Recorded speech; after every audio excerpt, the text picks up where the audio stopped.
नमस्कार दोस्तों, मैं सम्राट अमर और आज का हमारा टॉपिक है ब्रह्मोस। क्षेत्रीय सुरक्षा देने और बाजार बनाने में जुटा Bharat.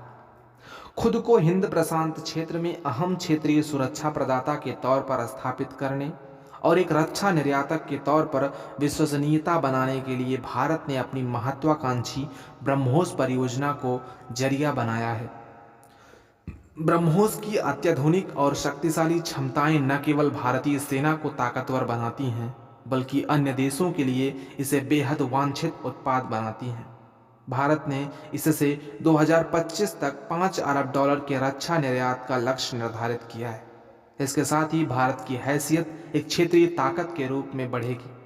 Vietnam, Philippines, Indonesia, Singapore, संयुक्त अरब अमीरात, अर्जेंटीना, ब्राज़ील और दक्षिण अफ्रीका ने इस मिसाइल प्रणाली को खरीदने में रुचि दिखाई है।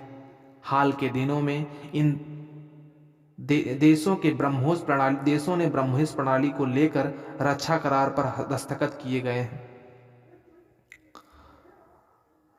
हैं और देशों के साथ ऐसे करार होने हैं। ब्रह्मोस क्रूज मिसाइल के शोध और विकास का काम ब्रह्मोस एयरोस्पेस लिमिटेड करता है, जो भारत के रक्षा अनुसंधान और शोध संगठन DRDO और रूस के एनपीओ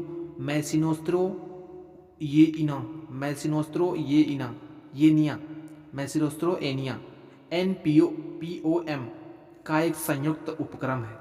यह पहली सुपरसोनिक क्रूज मिसाइल है जिसे भारतीय सेना इस्तेमाल करती है। यह 2.8 मैक की स्पीड यानी ध्वनि की गति से लगभग 3 गुना से वार करने की क्षमता है। इसका रेंज कम से कम 290 किलोमीटर है। इस वेग से वार करने की क्षमता का मतलब है कि ब्रह्मोस जमीन से हवा में मार करने वाली मिसाइलों से युक्त किसी हवाई सुरक्षा प्रणाली की पकड़ में नहीं आएगा, जबकि उसके लिए चीन के J-20 जैसे अत्याधुनिक लड़ाकू विमानों, जिसकी रफ्तार 2.0 मैक से कम है, को मार गिराना आसान है।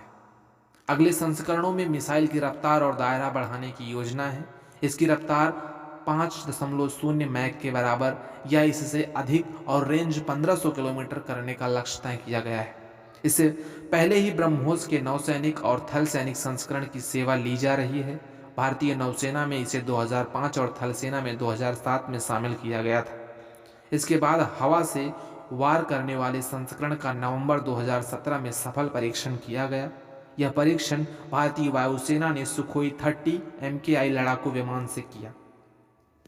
वियतनाम, फिलीपींस, इंडोनेशिया, सिंगापुर, संयुक्त अरब अमीरात, अर्जेंटीना, ब्राज़ील और दक्षिण अफ्रीका में इस मिसाइल के लिए भारत ने बाजार तलाश लिए हैं। फिलीपींस के ब्रह्मोस आयात करने वाला पहला देश बनने से हिंद प्रशांत क्षेत्र में व्यापक रणनीतिक परिणामों का अनुमान लगाया जा रहा है। चीन के साथ फिलीपींस का दक्षिण चीन सागर में क्षेत्रीय संघर्ष चल रहा है। यह बीजिंग के आक्रामक रुख के लिए प्रतिरोधक के रूप में कार्य करेगा। वास्तव में यही कारण है कि चीन आसियान देशों को ब्रह्मोस जैसे सुरक्षा उपकरण खरीदने को लेकर चेताता रहा है। इस कारण भारत को लगता है कि जो देश चीन से चुनौती महसूस कर रहे हैं, वे ब्रह्मोस को अपने शस्त्रागार में शामिल करने के लिए आगे आ सकते हैं। कीमत और ताकत। ब्रह्मोस एक रेजिमेंट की खरीद पर करीब $27.5 करोड़ यानी करीब 20,000 करोड़ रुपए का खर्च आता है। एक रेजिमेंट में एक mobile command post, 4 missile launcher, कई मिसाइल कैरियर और 90 मिसाइलें शामिल होती हैं।